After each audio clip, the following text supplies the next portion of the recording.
While one iconic Scream villain can't return in Scream 6, this doesn't mean that the slasher franchise's next installment can't incorporate the character into the sequel's killer reveal. It is never easy to work out who the killer is in a Scream movie. The slasher franchise is as infamous for its whodunit mystery plotting as the Scream movies are for their gory kills and meta-humor.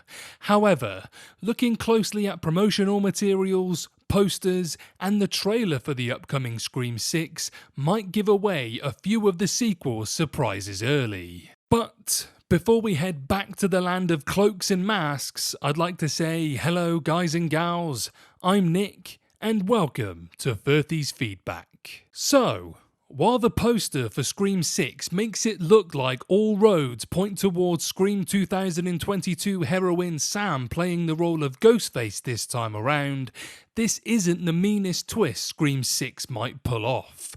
The Scream 6 trailer makes it look like Sam's little sister Tara is the killer, which would be truly shocking considering how much star Jenna Ortega's profile has increased in the year since Scream 2022 was released. However, the poster for Scream 6 also appears to imply that another franchise favourite, in the form of Stu Macher, could be back and involved in the killings. This would be the perfect twist for Scream 6. Matthew Lillard's Stu theoretically cannot return in Scream 6, since the character is canonically dead according to the Scream screenwriter Kevin Williamson.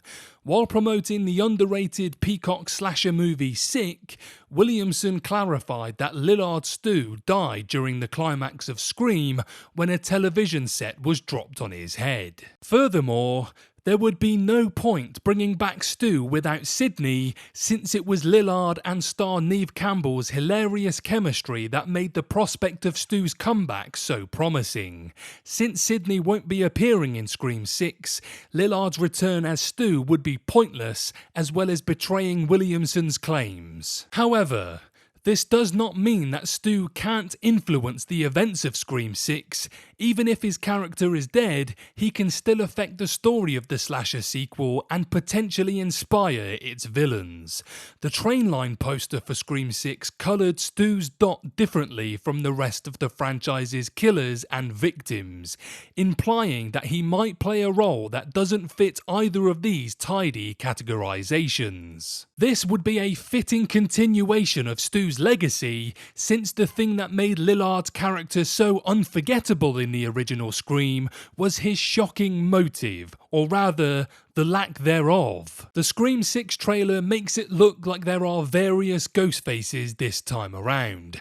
This group of killers could and should be inspired by Stu, who always wanted to kill for the thrill of it, rather than Billy's more meaningful personal motives. One theory that Scream 6's trailer popularised was the idea that this time, Ghostface would turn out to be a group of killers working together to terrorise Sam, Tara and company, which is effectively the role that Stu played in Billy's killings. While Billy wanted revenge on Sidney, Stu killed for the sake of it, a motive he could have in common with the Scream 6 killers. A whole coterie of like-minded killers operating in Woodsboro under the noses of police who have dealt with 3 massacres in 3 decades is tough to imagine. However, Scream 6's NYC setting makes the twist a lot more believable, since the killers would be operating in the anonymity of a massive urban metropolis. Already, the Scream 6 trailer has depicted Ghostface entering a bodega and killing numerous bystanders, something that would be much too risky if there were one of only 2 killers and they needed to maintain a low profile in Woodsboro. However, if the killer seen in the trailer is one of many Ghostfaces, and none of them are individually afraid of getting caught or killed, since, like Stu, they don't have a personal connection to the victims, then this sequence would make sense. Thus, Scream 6 can justify killings in busy bodegas and packed subway cars because its killers might not be afraid of getting unmasked. Like Stu, These Ghostface killers could be slaying without a motive.